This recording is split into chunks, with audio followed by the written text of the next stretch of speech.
So we'll be talking about lifting the level of students writing about reading so that we can elevate their reading comprehension. And on our quick agenda for today, we have a little boxes and bullets thinking about why we want to write about reading and what that looks like across the year, how we want to teach into expectations about writing about reading, and then tips for lifting levels for our students. So as we talk about this today, I just want to think about the different kinds of writing about reading we might have.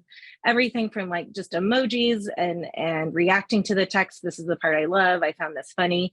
To jots, as we all know and love to use on our Post-it notes. Long writes that might happen in our notebook, which could be some sketching, some writing.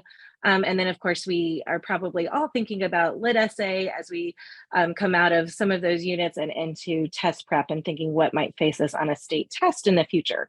But for today, I want to kind of stay in this area around jots and long writes and what that means inside of our reading workshop. So what are some reasons we might write about reading? And what are the payoffs that we have for this? So I think the first one, and maybe most important, is to make comprehension visible. So we know comprehension is one of those things that happens inside one's head.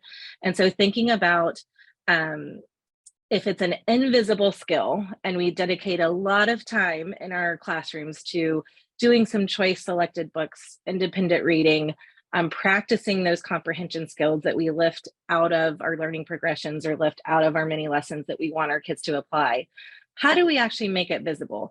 And there's basically two ways. One is to get kids to talk about it, and another one is to get kids to write about the comprehension.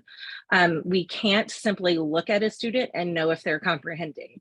So we often talk in pairs, we talk in groups like book clubs, we talk one-on-one with the teacher and student in a conference, but writing about reading is something that can happen within the independent reading time. We usually think of it as about being like 10% of our reading time.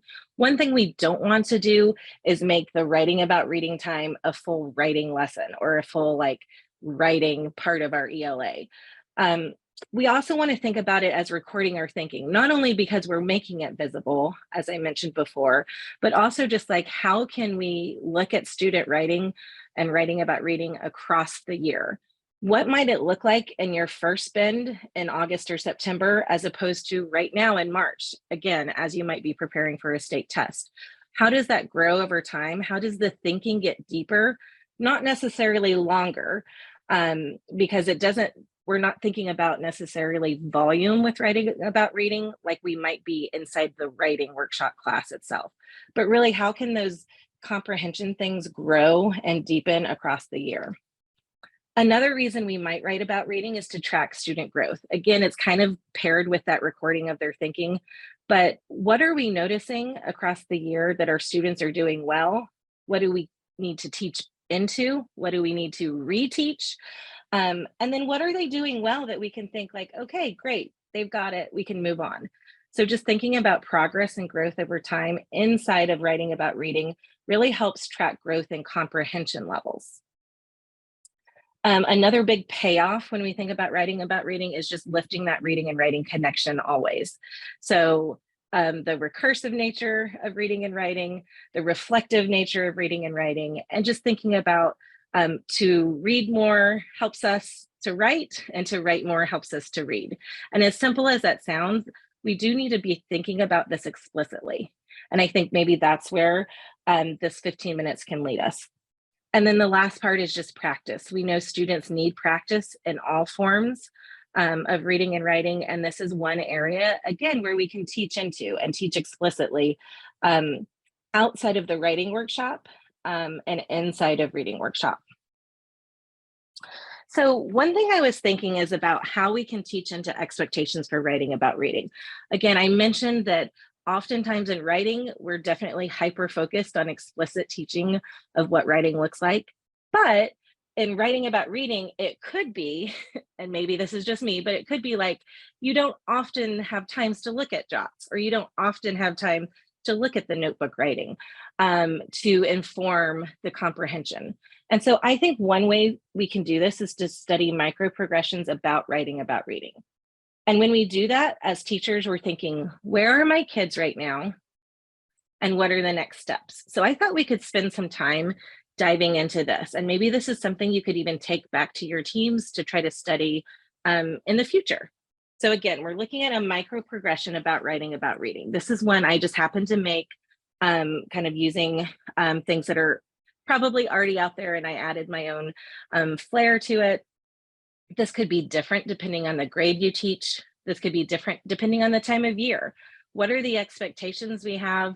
Like I said, in first semester when it's September versus expectations we have now versus expectations in May or June.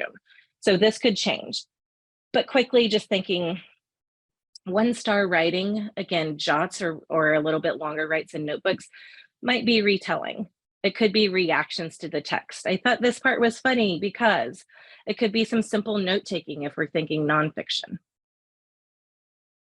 A 2-star writing could be writing about story elements. Who's actually taking the character trait work and using it and applying it to their book? Who's making some predictions with follow-up, and questions with follow-up? And I think the follow-up is really the key, thinking about not only am I predicting and doing some questions, but it's not random. I'm using it with intent so that my reading has purpose to it. I'm using the writing about reading to really push what my thinking and comprehension will be as I continue to read. A 3-star jot or short, long write in a notebook might be, how am I growing new ideas as a student? And we all know and love the charts of like ways to push your thinking. So doing some of that work beyond, again, just retelling or beyond simple, like the characters doing this.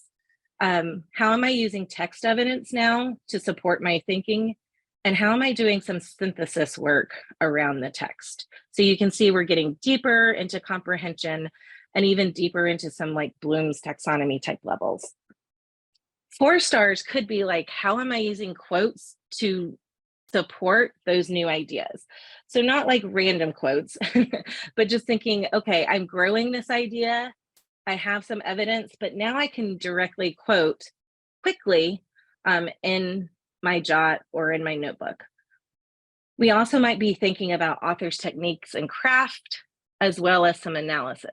Again, this is just one example. You could create your own across your grade level or with your teams.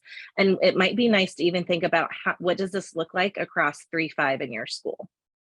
Okay, so this is sort of a progression. I'm about to take it off the screen, but we'll look at it again in a second. And remember, we're thinking, how can I study this progression against student work and think, where are my kids and what are the next steps? So I have some printouts for us, and this could be as simple as, pulling a notebook from your class, bringing it to a team meeting and studying it together. So this is one that's literally from Heinemann from the 3rd grade unit. So this student looks like they're comparing and contrasting diamond versus opal. And I want us to notice, what are they doing well and what could we teach into? What could next steps be?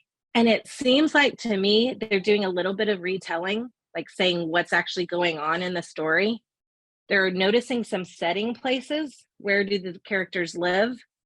They're noticing a little bit of character traits, maybe that they're independent and sassy. And then there's some stuff that's just like, okay, this necessarily is just sort of maybe a little bit of retelling. So what's interesting about this is as we look across the progression, students usually aren't just in one category. And we know that with all the progressions we've used. So maybe there's a little bit of retelling. I definitely saw some story elements with characters and setting. I'm not sure that I saw any like new ideas that they're growing or any like synthesis of ideas or evidence. And I don't think we moved to this as well. So if I'm thinking to myself as a teacher, where are my kids and what are the next steps? I might just collect a few notebooks, look at kids and think, okay, what are they doing well? What could I teach into? And who's like in that retelling stage that we want to move? Who's in the story element stage, but also thinking like, you know what, we've been doing character traits for a while. It's March in 5th grade. We need to move beyond character traits. Who's ready to take it to the next level and show some deeper comprehension in thinking about the book? So here's where I'm going to ask you to do some chat box work. I know that might, it's noon, you've been at this a while today, but thanks for participating. Let's look at this. It's a fourth grade note, and just thinking, what is the student doing well? And then what could we teach into? So I'll give you a minute to look at this, and then I'll put the progression back on the screen, and I'll ask you to just jot some ideas in the chat box. Okay, so what are you noticing the student doing? And it might not be from this exact progression, but what do you notice the student doing well? Yeah, original thinking, synthesizing, even stating my new big learning is great. What could we maybe teach into for this student? I do think they're doing some inferring here. So depending on the text they're reading, it seems like they're like taking these two things and saying, so inside the new big learning, there's definitely some inferring, adding reasons, evidence, yes, inference. And again, without being like a lit essay, right? This is not the time to write like 2 pages of the American British, conflict here. This is just like, here are my notes, but I could just quickly add some evidence at the bottom, right? So let's look at it in a different way. So thinking about teaching into expectation, drawing conclusions later, yep, asking questions. We could also think of it from this student view.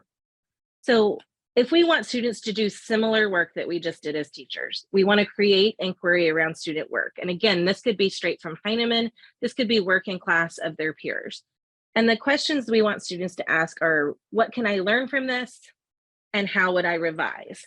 So quickly, I won't make you do the chat box, but quickly, let's look at this one.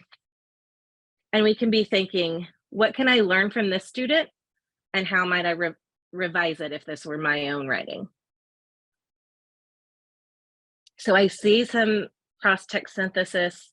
I see some work around theme, but I don't see necessarily growing a big idea unless you count the arrows, because I do think arrows and some of the sketching and drawing that can accompany writing about reading is helpful, right? And it shows some deeper thinking as to how these books connect.